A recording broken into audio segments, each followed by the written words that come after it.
Salut à tous, c'est Lunaris. Aujourd'hui, le test du vélo à assistance électrique pliant Kukirin V2.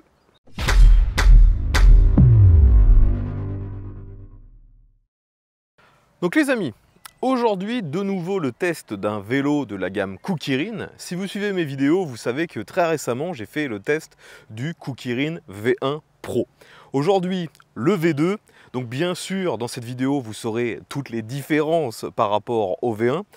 Vous aurez mon impression à la conduite, on va passer en revue toutes les caractéristiques de ce modèle et vous verrez aussi de nombreuses vidéos, de nombreux passages qui sont tirés des vidéos de la chaîne de mon frère, MC Aventure. D'ailleurs, je vous invite à vous y abonner si ces vidéos de balade vous intéressent. Donc comme je disais, vous avez peut-être vu le test du Kukirin V1 Pro et donc avec ce V2, on est sur une machine d'un gabarit similaire. On a un vélo avec des roues en 20 pouces et on dira que même au niveau du poids, de l'encombrement, c'est assez similaire. Ce vélo pèse 19 kg. Par contre, l'énorme différence, c'est que le V1 Pro était sans dérailleur et avec un accélérateur, donc ça s'utilisait quasiment comme un cyclomoteur. Celui-ci a bien sûr un moteur dans la roue arrière, il fait 250 watts nominal, mais vous avez un dérailleur Shimano tourné à 7 rapports et donc ça s'utilise beaucoup plus comme un vélo à assistance électrique classique. Néanmoins, vous avez sur ce vélo un accélérateur si nécessaire, mais vous allez très vite comprendre que là on est sur un vrai vélo, au final il est beaucoup plus agréable en utilisation en pédalant qu'avec l'accélérateur. Donc commençons à détailler un peu les caractéristiques de ce produit. Donc vous voyez que, comme je vous l'ai dit, au niveau du gabarit, c'est très similaire au V1 Pro, sauf que celui-ci n'a pas une batterie captive. Là, on a une batterie qui est située dans le tube de selle. Et ça, c'est vraiment la caractéristique principale de ce vélo.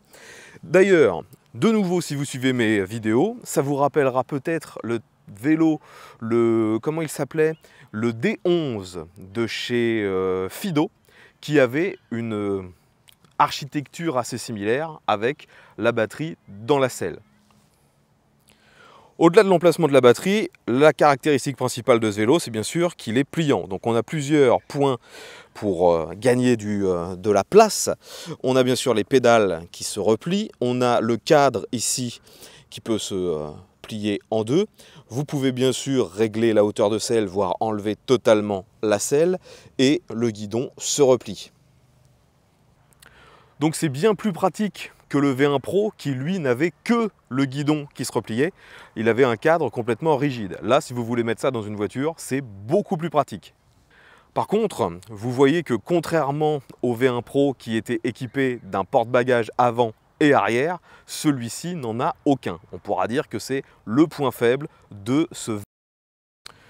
Donc bien sûr, j'ai utilisé ce vélo. Pour l'instant, j'ai fait environ 25 km avec, essentiellement lors d'une balade avec mon frère, d'ailleurs où on comparait en même temps le V1 et le V2. Et franchement, j'ai préféré utiliser le V2 parce que c'est un vrai vélo. Finalement, on fait un minimum d'efforts. Sur celui-ci, on a 3 niveaux d'assistance, donc faible, moyen, fort.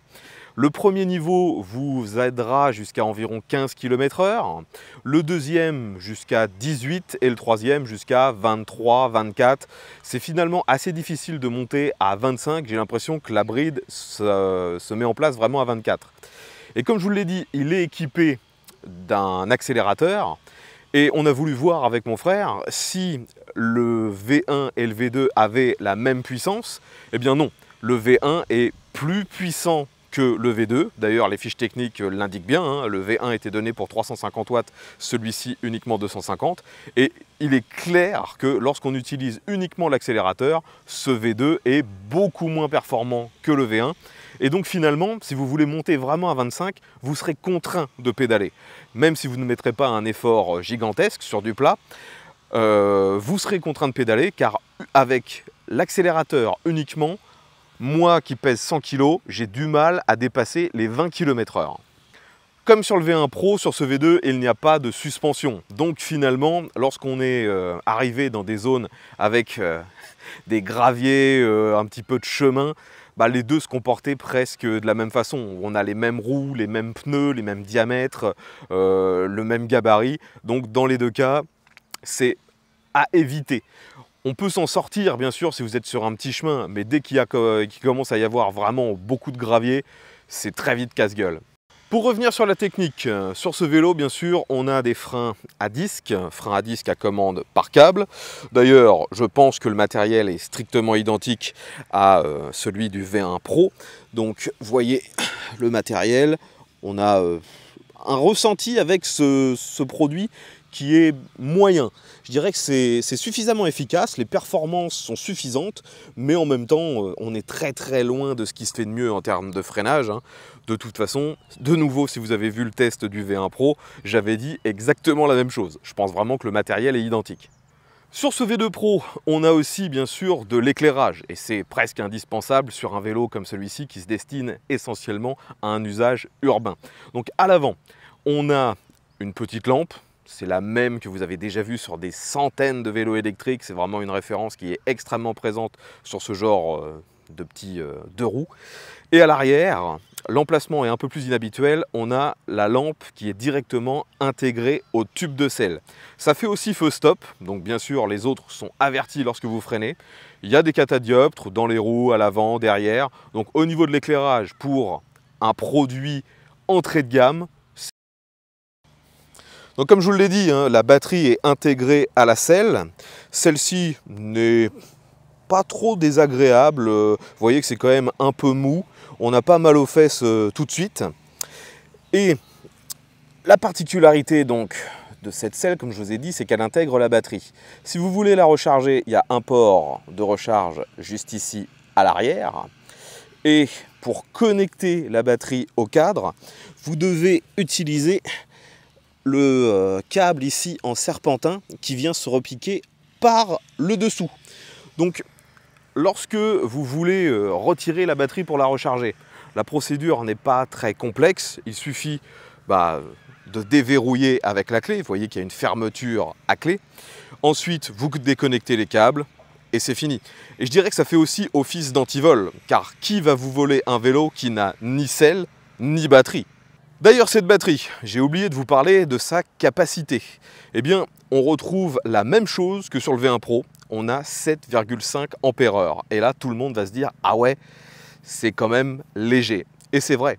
Finalement, ces vélos, les V1 Pro et le V2, sont des vélos entrée de gamme, essentiellement car les batteries sont petites. Avec ce vélo, on arrive à une autonomie qui est donnée par le constructeur pour entre 30 et 45 km. Si vous êtes très lourd comme moi, n'espérez pas faire les 45 km même en pédalant. Là, j'ai fait moi personnellement 25 km et vous pouvez voir au compteur qu'il me reste 2 barres sur l'autonomie. D'ailleurs, le compteur, c'est un petit écran à cristaux liquides. Il vous donne juste les infos de base. Vous avez la vitesse, le mode d'assistance, donc 0, 1, 2 ou 3. Le kilométrage total du vélo et aussi l'indicateur pour savoir si votre éclairage est allumé. C'est basique, mais en même temps, ça fonctionne bien, c'est très lisible. Donc finalement, ce V2, est-ce qu'il est préférable au V1 Pro? Je pense que vous l'avez compris dès l'introduction, les deux vélos pour moi ne sont pas comparables. Mis à part sur leur gabarit, leur poids et leur prix, car le V1 Pro coûte 550 €, celui-ci coûte un petit peu plus cher, il est à 630 €. D'ailleurs, ce vélo m'a été fourni par le site de vente Geek Buying. Vous trouverez dans la description un lien vers leur site. Et donc, si vous préférez un vélo où vous ne pédalez pas, qui est quasiment une mobilette, vous prendrez forcément le V1 Pro. Et à l'inverse, si vous cherchez un véritable vélo à assistance électrique, eh bien, vous irez vers le V2. La finition, que ce soit sur le V1 ou le V2, est assez similaire. On retrouve le même coloris, noir ainsi que du orange. Tout en sachant quand même que sur le V2, la finition est un petit peu meilleure. On a des pièces anodisées en alu. C'est pas trop mal, de nouveau.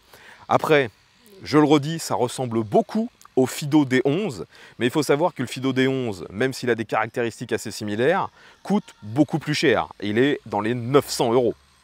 Enfin voilà les amis, je pense maintenant avoir fait le tour de l'ensemble des caractéristiques de ce Kukirin V2. Si vous avez des questions, l'espace commentaire est là pour ça. Si vous possédez déjà ce vélo ou si vous l'avez testé, donnez-nous votre retour d'expérience. Je sais que ce sont des produits entrée de gamme, donc finalement assez populaires. Il y a beaucoup de gens qui font l'acquisition de ce genre de produits. J'espère que cette vidéo vous aura été utile. Si c'est le cas, n'oubliez pas de mettre un petit pouce vers le haut. Pensez à vous abonner si vous voulez d'autres tests de ce genre, vu que maintenant je suis amené très souvent à tester ce type de deux roues. Merci encore d'avoir partagé ces quelques instants avec moi. Je vous dis à bientôt et ve à tous.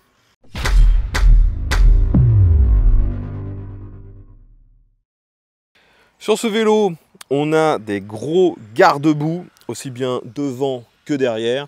Donc l'utilisation au quotidien n'est vraiment pas un problème. Vous ne risquez pas d'être repeint de la tête aux pieds à la moindre flaque.